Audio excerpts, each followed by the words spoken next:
இந்த பிறந்த நாள் இந்த லாஸ்ட் சொல்லப்படுகிற சகோதரர் குடும்பத்தில் எல்லா நபர்களும் ரொம்ப வறுமை சூழல் இருந்தவா மேற்கொண்டு படிக்க வைக்க முடியாம படிக்கிற ஆர்வம் இல்லாம போனதுனால ஊதாரி பழக்கம் சுத்தி தெரிந்தார். ஒரு நாள் அந்த சகோதரர்கள் அவங்க வீட்டில் உள்ள எல்லாரும் பார்த்து பயப்படுற மாதிரி ஒரு சகோதரர்கள் செஞ்சுட்டார். நண்பர்களுடைய கூட்டாளிகளுடைய ஆலோசனையை கேட்டு சின்ன சின்ன திருட்டு வேலைகளை செய்து கொண்டிருந்தவர் ஒரு பெரிய பேங்கை கொள்ளையடிக்கிறதுக்கு திட்டம் போட்டு கொள்ளையடிக்கிறதுக்காக தன்னுடைய 19வது வயதுல பேங்கை கொள்ளையடிக்க ஒரு கூட்டத்தோட இவரும் ஒரு நபரா இவர் திட்டப்படல, இவர் அதுக்கு முயற்சி எடுக்கல. ஆனா அப்படி போற கூட்டத்துல இவரும் ஒரு உறுப்பினரா இருந்தார். கடைசி என்ன நடந்தது? கொள்ளையடிக்கிறவங்க எவ்வளவு பெரிய பிளான் போட்டு போனாலும் காவலர்களிட மாட்டிக்கிட்டாங்க, கைது செய்யப்பட்டார். நம்மளோட 19வது வயதுல திருட்டு பழியை சுமத்தப்பட்டு கைது செய்யப்பட்டு சிறைச்சாலையில் அடைக்கப்பட்டார். இந்த நேரத்துல அவங்க குடும்பம் எல்லாரும் இனிமே எந்த இடத்துலயும் சாப்பிடவே கூடாது அப்படிப்பட்டதான கைது விட்டாங்க அப்படிங்கிற மாதிரியான ஒரு நிலைமையில அவர் தேடி ஒரு அவருடைய நண்பர், அவருடைய தோழி, ஒரு சகோதரி அண்ணா அப்படின்னு சொல்லப்பட்டதான ஒரு சகோதரி, ஒரு தோழி அவங்களை சந்திக்க சிறைச்சாலைக்கு போய் இதுதான் சரியான சமயம், இப்படி எல்லாரும் கைவிடப்பட்ட. ஆனா நான் சொல்ற ஒரு ஆண்டவர் கைவிடவே மாட்டார். இப்பவா உள்ளத ஆண்டவர் ஒப்புக்கொடு, ஆண்டுடைய சமூகத்தை ஒரு அர்ப்பணி, கர்த்தர் ஆசீர்வதிப்பார் அப்படின்னு அந்த சிறைச்சாலைக்குள்ள சுத்த வேதாகமத்தையும் சில நற்செய்தி நூல்களையும் கொண்டு போய் அந்த அண்ணா என்கிற சகோதரி அவங்களை தேடி போய் இந்த லாஸ்ங்கிற சகோதரரை தேடி போய் கொடுத்தாங்க. இப்ப அவர் ரொம்ப வெறுப்பாகி போய் என்னை பார்க்க யாருங்க, என் குடும்பமே இல்லை, நான் இந்த ஜெயிலுக்குள்ள இருக்க வேண்டிய நிர்பந்தமான நிலைக்கு தள்ளப்பட்டிருக்கேன், இந்த தண்டனைக்கு ஏற்றவரே கிடையாது, திட்டம் போட்டவெல்லாம் தப்பிச்சுட்டான், செய்ய நினைச்சவனா தப்பிச்சுட்டான், நான் கூட நின்று ஒரே காரணத்துக்காக மாட்டிக்கிட்டேன் அப்படின்னு பெருசாய் போய் மனதளவுல சோர்ந்து போய் இருந்துட்டு இருந்த அவருக்கு இந்த அண்ணா என்ற சகோதரி சொன்னதான இந்த வார்த்தைகள் உள்ளத ஒரு நிமிஷம் யோசிக்க வச்சு, ஒரு நிமிஷம் சிந்திக்க வச்சு. அப்போ இவ சொல்ற மாதிரி ஏதோ ஒரு தெய்வம் நம்மள தேடி வரதான் போது போல, நம்மள தேடதான் போது போல, சரி என்னதான் பார்ப்போமே, அது யாருன்னு நினைப்போமே, நம்ம தேட ஒரு மனுஷனும் இல்ல நினைக்கிறோமே, ஆனா இவ சொல்றா இந்த தெய்வம் வாக்கு சொல்றாளே, நம்ம இது என்னன்னு வாசிச்சுதான் பார்ப்போமேன்னு மத்திய இருந்த சுவிசேஷத்தின் ஒரு பகுதியை வாசிக்க ஆரம்பித்தார். அப்படி ஒரு வாசிக்க அவருக்குள்ள உண்மையாக இணைப்பிரியாத ஒரு அன்பு கவரப்பட்டுச்சு, ஆணுடைய அன்பு கவரப்பட்டுச்சு.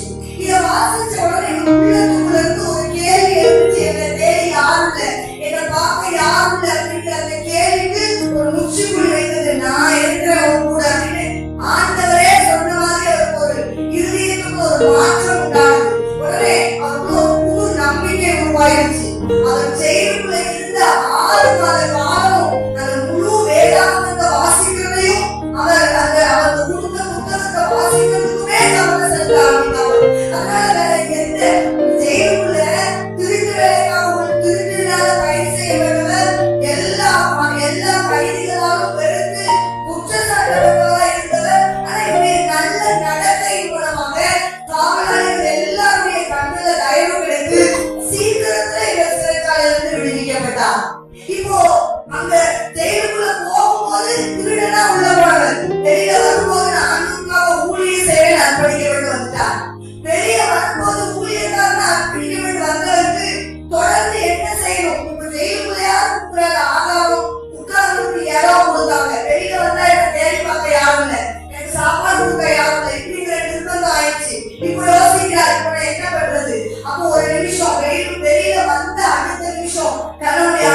அந்த காலேஜ்ல தான் இயேசுவை சொந்த ரட்சகரா ஏற்றுக்கொண்டார், அறிந்து கொண்டார், ஞானஸ்நானம் எடுத்தார், பரிசுத்தாவியை பெற்றுக்கொண்டார். அங்கதான் தன்னை ஊழியத்துக்கு அர்ப்பணித்தார். இப்படி எல்லா விதத்திலையும் தன்னை ஈடுபடுத்திக் கொண்டதான இந்த சகோதரர் நல்ல ஒரு புது பலத்தோட அந்த காலேஜ் மாற்றிட்டதான ஒரு ஊர்ல போய் ஊழியம் செய்ய கிளம்பி போனார். அந்த காலேஜ்ல சொன்னாங்க, கல்கத்தா பகுதியில் இருக்கிறதான ஒரு பழங்குடியின மக்கள், அங்க யாருமே உயர் ஜாதி மக்களால உதவி தள்ளப்பட்டதான ஒரு பழங்குடியின மக்கள், சந்தா என்று சொல்லப்படுறதான ஒரு பழங்குடியின மக்கள். இந்த மக்களை குறித்து அவர் படித்து கொண்ட காலேஜில் சில காரியங்களை சொல்லிக் கொடுத்ததுனால பாரப்பட்டு நான் எடுத்து வருவமே சந்தான பகுதியில இல்லாத போது இவர் இந்த ஊருக்கு வந்தார். அந்த ஊர்ல படிக்கிறதுக்கு எழுதுறதுக்கு எடுத்து வருவமே வார்த்தையே இல்லாத மக்கள் வாழ்ந்துட்டு ஒரு பழங்குடியின மக்கள் மத்தியில இந்த சகோதரர் வந்தார். அப்போ ஊழியத்துக்காக அனுப்பப்பட்டார். இங்க வந்த உடனே ஜெபித்தார், ஆண்டவரே நான் என்ன செய்யணும், இங்க வந்து நான் என்ன ஊழியம் செய்யணும் அப்படின்னு சொன்ன போது அவருக்கு முதல் ஆண்டவர் காண்பித்தது, இந்த ஊர் மக்களுக்கு தேவனுடைய வார்த்தை ரொம்ப தேவை. இதுவரைக்கும் அவங்க பேசுறதுதான் தமிழ், அவங்க பேசுறதுதான் வார்த்தை, அவங்க பேசுறதுதான் மொழி அப்படின்னு அவங்க நினைச்சிட்டு இருந்தாங்க. ஆனா இனிமே கர்த்தருடைய வார்த்தையை வந்து இங்க சொல்லணும், கர்த்தருடைய வார்த்தை இன்றியமையாததுன்னு புரிய வைக்கணும் அப்படின்னு கர்த்தர் உணர்ந்தபடினால அந்த நேரத்துல இவரே ஞானம் குறைவானது, ரொம்ப படிக்காதது, அந்த ஊருக்கு வந்துதான் அங்க இருக்கிற மக்களுடைய மொழியை இவர் கற்றுக்கொண்டார். கல்கத்தாவுக்கு வந்தவரைதான் அந்த கந்தாய் சந்தாய் என்ற அந்த மக்களுடைய வார்த்தையவே அவங்க கிட்ட பேசுகிற மொழியவே கற்றுக்கொண்டார். அப்ப கற்றுக்கொண்டு இருக்கிறது கைப்படுத்தி யோசிச்சு நல்ல அளவுக்கு முழு முயற்சியா செயல்பட்டு மொழியை கற்றுக்கொண்ட உடனே தேவ சம்பந்தம் அமர்ந்து கர்த்தருடைய வார்த்தையை ரொம்ப முக்கியமான கர்த்தரை நேசிக்கிறார், கர்த்தரை அன்பா இருக்கிறார், கர்த்தரை ஆதரிக்கிறார் அப்படிங்கிறதான உண்மையான வேதத்திற்கான முக்கியமான சில ஆசீர்வாதத்தை கொடுக்கிறதான விசுவாசத்தை தூண்டுகிறதான ஒரு சில வார்த்தைகளை முதல் அந்த சந்தாய் முறையில எழுதி ஜனங்களுக்கு கொடுக்க ஆரம்பித்தார். இத சொல்ல ஆரம்பித்தார், இப்படியெல்லாம் ஒண்ணு இருக்கா, இதுதான் மொழியா, இப்படிதான் கற்றுக்கொள்ளணுமா அப்படின்னே அவங்க அப்பதான் கற்றுக்கொண்டாங்க.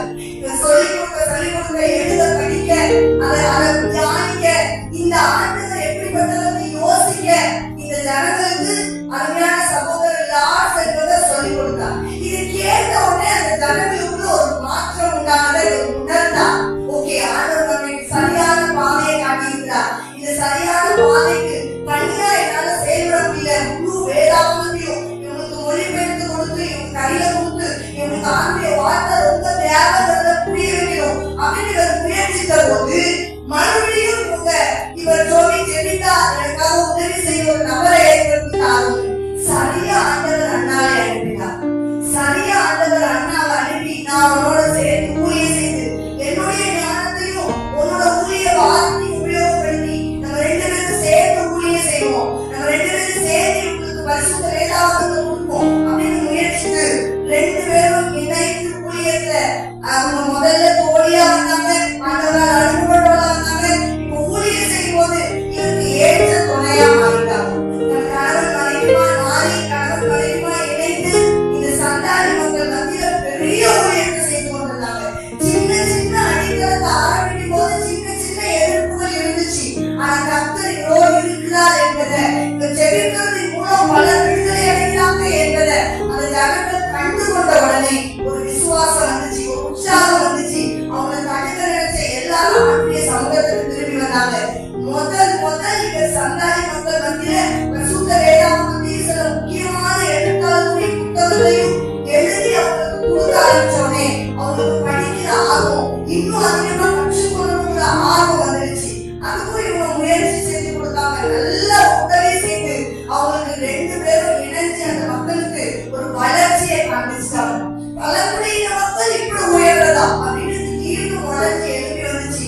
உயர்ஜாதி மக்களால புறக்கணிக்கப்படுற ஒரு நிலைமை, உயர்ஜாதி மக்கள் இனி இந்த ஊருக்குள்ள இருக்கக்கூடாது அப்படின்னு, அதாவது இந்த ஊருக்குள்ள நாம மட்டும்தான் இருக்கணும், இந்த ஜனமே இருக்கக்கூடாது, புறக்கணிக்கப்பட நினைக்க வேண்டிய நேரத்துல நமக்கு சபையா கொண்டு வந்து இந்த ஐயாவை விட்டார். இதன் மூலமா இந்த ஜனங்கள் வந்து விழிப்படுத்தாங்க. இதை பார்க்கவே பேச்சாத ஜனங்கள் எல்லாம் அவங்கள ரொம்ப வெறுத்தாங்க. ஆனா ஆண்டுடைய பெரிதான கிருபையினால, சந்தாதி மக்கள் மேல அன்பு வச்சதான அன்புனால அந்த ஜனங்களுடைய எந்த எதிர்ப்பும் இவங்களை ஒண்ணுமே செய்யாதபடி கர்த்தர் இவங்களை வளர பண்ணி கொண்டே இருந்தார். நல்ல ஆவிக்குரிய இடத்துலையும் வளர்ந்தாங்க, பொருளாதார காரியத்தையும் வளர்ந்தாங்க, வேலை செய்ய கற்றுக் கொடுத்தார். அவங்களே தன்னை பார்த்து கொள்கிற நிலைக்கு அவங்களை உயர்த்தினார். இதெல்லாம் கொடுத்தவரை ஆண்டவர் ஒரு திட்டம் அளிக்கொண்டு 6000 பேர் நினைத்து இவர் மூலமா சுவிசேஷத்தை கேட்டு ரட்சிக்கப்பட்டு ஆண்டவருக்கு தன்னை சொந்தமாக்கின 6000 பேரும் ஒரு சபையை கட்டி சபைக்குள்ள ஆராதிக்க ஆரம்பிச்சாங்க. முதல் சந்தாதி மக்களுக்காக உருவாக்கப்பட்ட ஆலயத்துல